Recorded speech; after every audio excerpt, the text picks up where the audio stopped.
Hey everyone, welcome back to Life Turns, where every story reminds us how unpredictable, painful, and powerful family can be.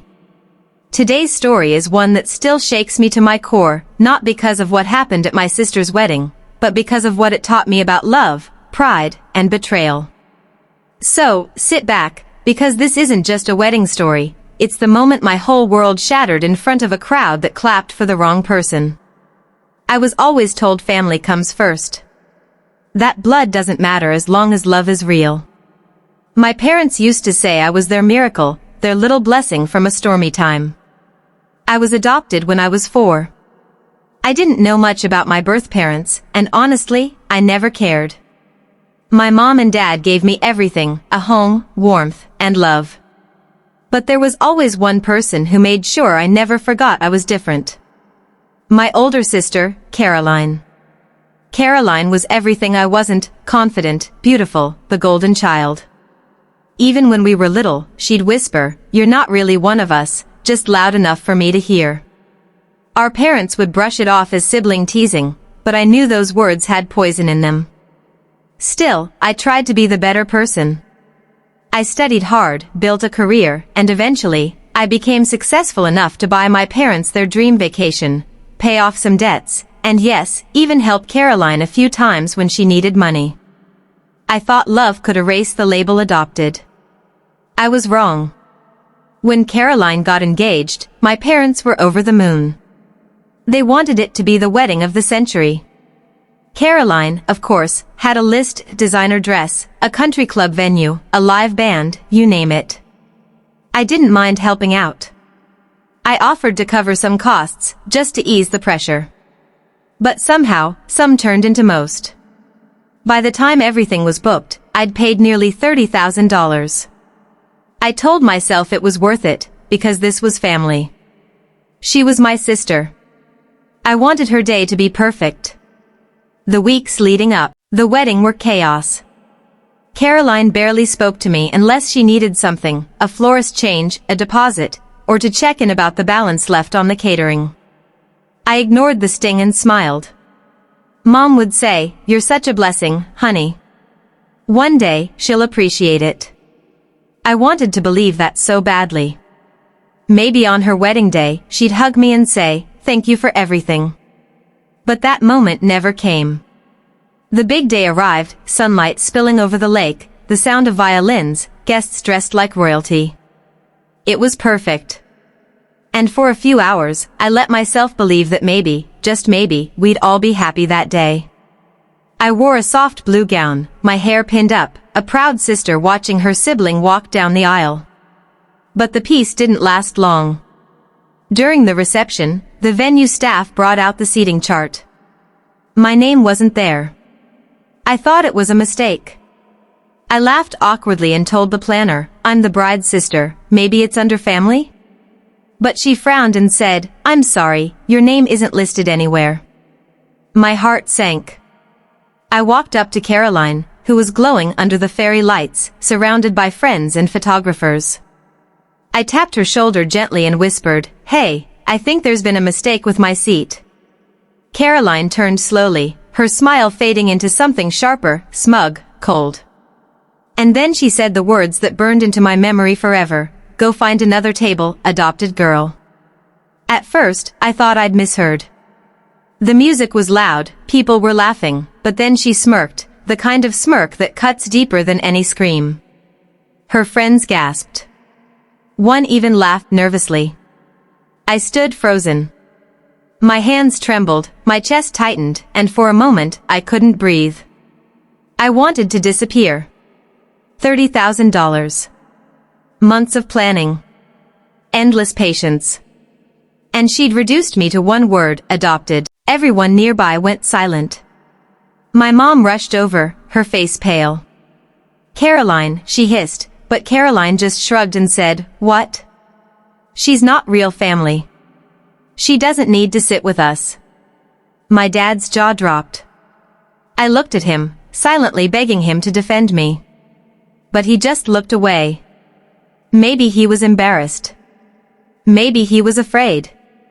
I'll never forget that silence, it was louder than her insult. I turned away, my vision blurring. The music started again, as if the world didn't just collapse around me. I found a small corner table near the bar, where no one wanted to sit. I sat there alone, watching them dance, laugh, and toast to love.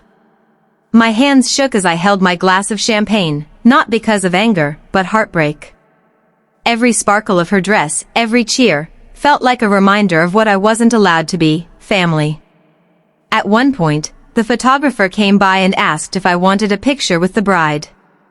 I smiled weakly and said, "No, thank you." My voice cracked.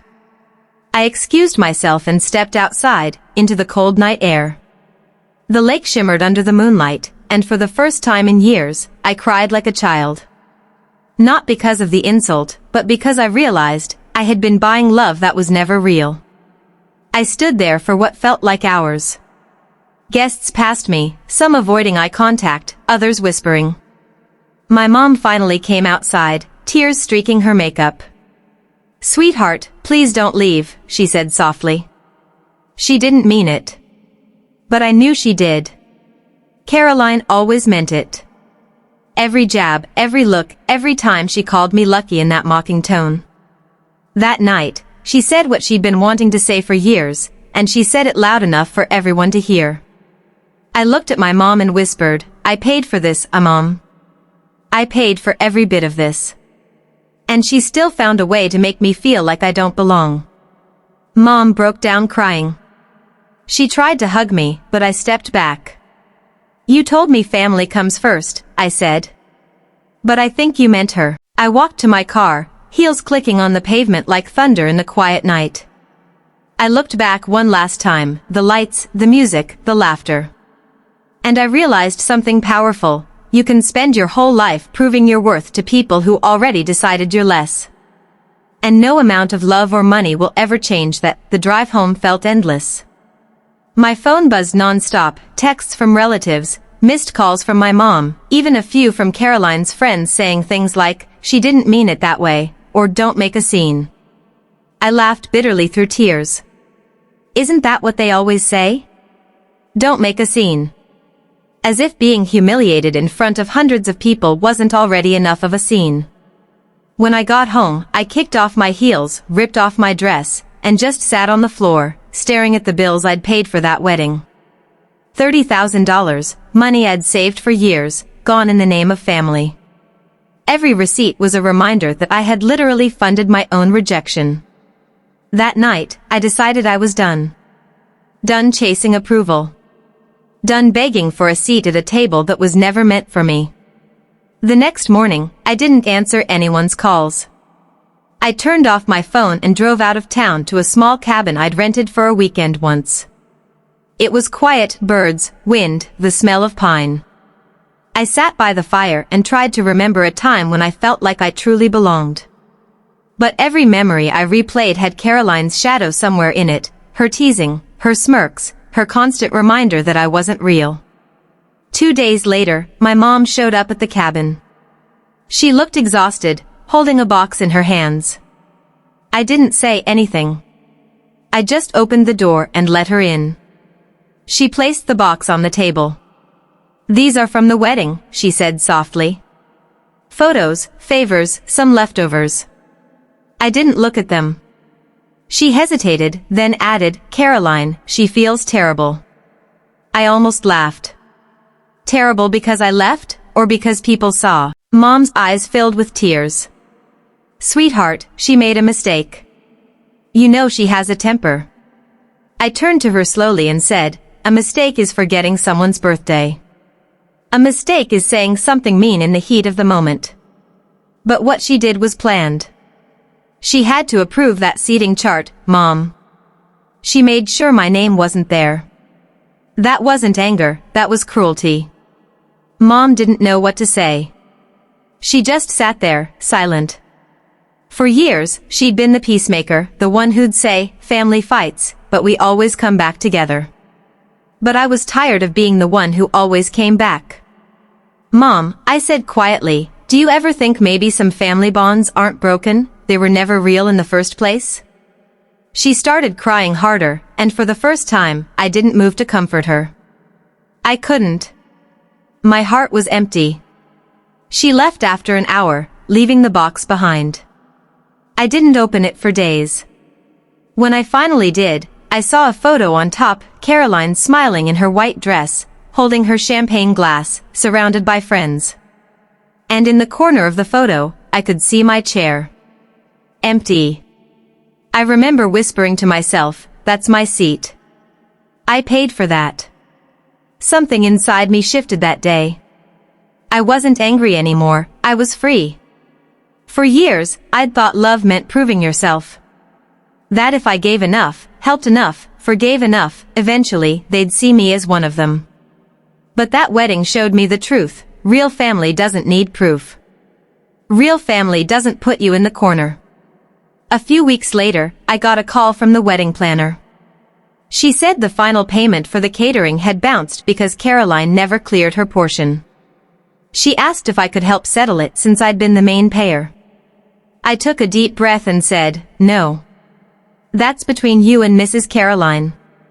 Then I hung up. For the first time, saying no felt like peace. A month passed, and my phone buzzed again, this time, a message from Caroline. It said, "We need to talk. Please." I didn't reply. She called. I ignored it. She called again and again until finally, I answered. Her voice trembled. "I messed up, okay? I was drunk, and I didn't mean to say that. Everyone's mad at me now. Even Mom's barely talking to me." I stayed silent for a few seconds, then said, "You didn't mess up, Caroline. You revealed yourself." She gasped softly. "Don't be dramatic." "Dramatic?" I repeated. "You publicly humiliated me. You made me feel like an outsider at your wedding, a wedding I paid for. Do you have any idea how small you made me feel?" She started crying. "I'm sorry. What do you want me to do?" "I'll pay you back." I smiled to myself, not out of satisfaction, but closure. "Caroline," I said gently, "it was never about the money. It was about respect. And you can't buy that." Then I hung up. Over the next few weeks, word spread about what had happened. Some of her friends unfollowed her online. People whispered. The perfect bride image started cracking. I didn't enjoy her downfall, it just felt inevitable. Karma doesn't always shout. Sometimes it just quietly rearranges your world so that those who hurt you finally face themselves. A few months later, my parents invited me over for dinner. I hesitated but eventually went. The house felt strange, quieter, heavier. Caroline wasn't there. Mom served food, trying to act normal, but eventually, she sighed and said, "She's been having a hard time. She lost her job." I nodded slowly. "I'm sorry to hear that." Dad looked up and said softly, "She misses you." I smiled faintly. "I wish her the best." Mom reached for my hand. "You don't hate her?" I shook my head. "No. I don't hate her. I just don't need her anymore." The silence that followed was powerful, like a door closing, gently but finally. That night, when I got home, I sat on my couch and opened my laptop. I started writing about everything that happened, every painful, humiliating, heartbreaking detail. I didn't post it to shame her.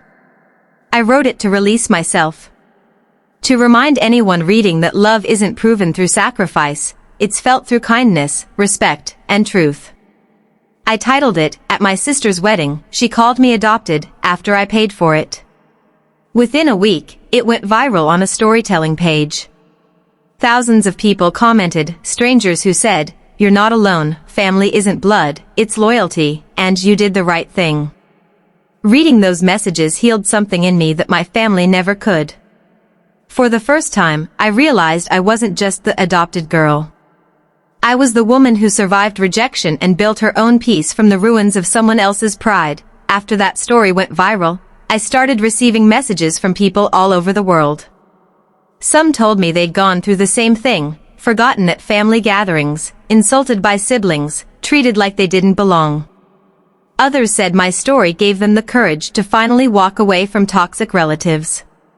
And every message reminded me why I had to speak up. Sometimes, silence protects your peace, but sometimes your voice is the thing that heals you. Caroline eventually reached out again, but this time, her tone was different. There was no pride, no fake sweetness, just raw guilt. She sent me a long message. I don't expect you to forgive me, but I want you to know I'm sorry.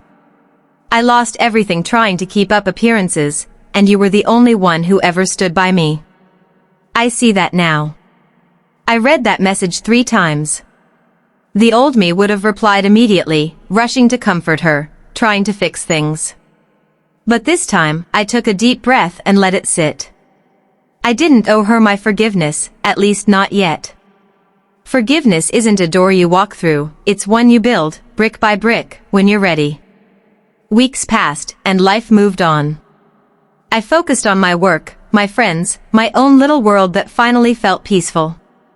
No more walking on eggshells. No more prove yourself love. Just quiet mornings, long drives, and laughter with people who saw me for who I was, not what I was missing.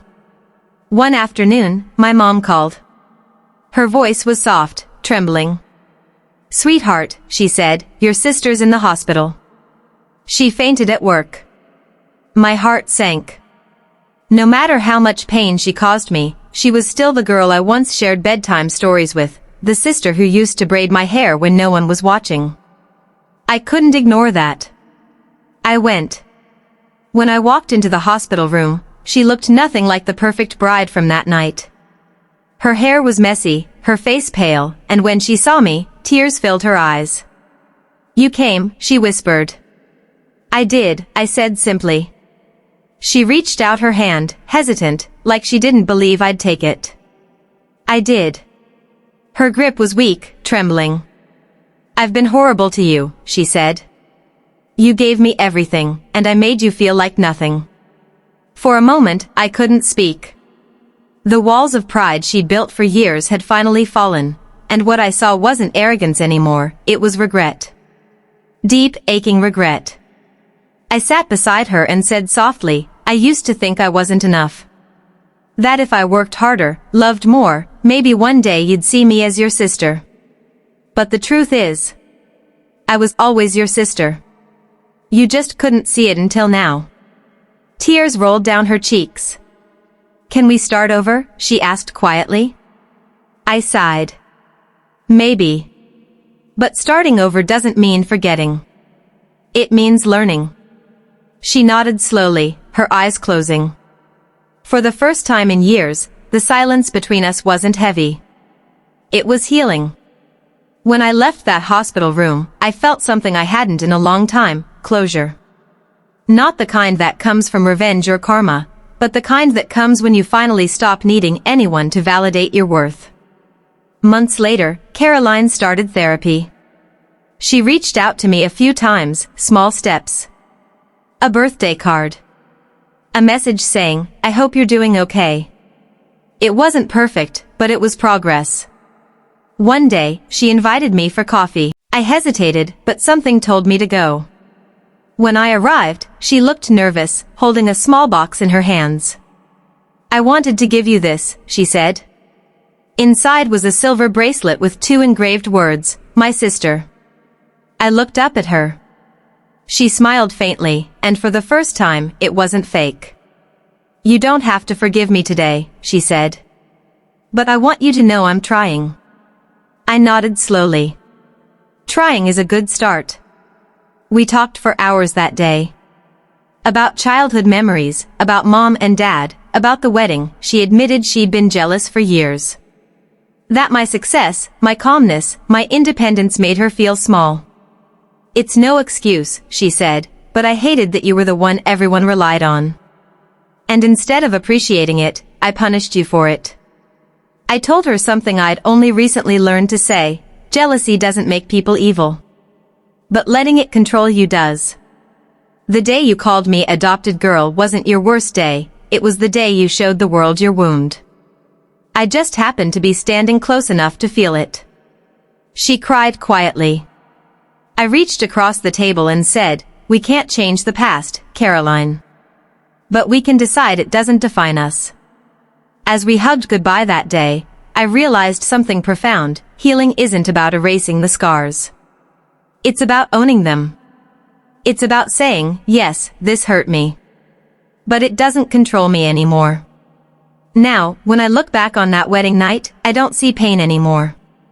I see transformation. Because if that moment hadn't broken me, I'd still be the woman begging for a seat at a table that never had my name on it. Now, I build my own table, and everyone at it knows what real love looks like. Sometimes, family isn't the one you're born into or even the one that raises you. It's the one you choose, the people who stand beside you when the world turns cold. The ones who never make you earn your place. And to anyone listening right now, wondering if walking away makes you heartless, it doesn't. It makes you human. It means you've learned that peace is worth more than approval, and self-respect is worth more than bloodlines. Because in the end, it's not the titles that matter, sister, daughter, adopted, real, it's the love you give and the love you allow yourself to receive. And when you stop chasing the wrong kind of love, the right kind finds you, effortlessly, quietly, beautifully.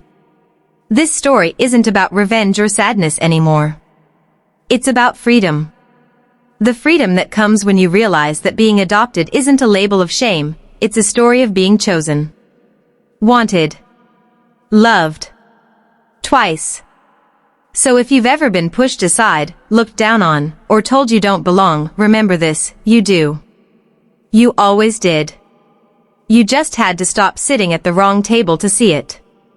Because sometimes, the moment they reject you, is the moment life finally starts turning in your favor.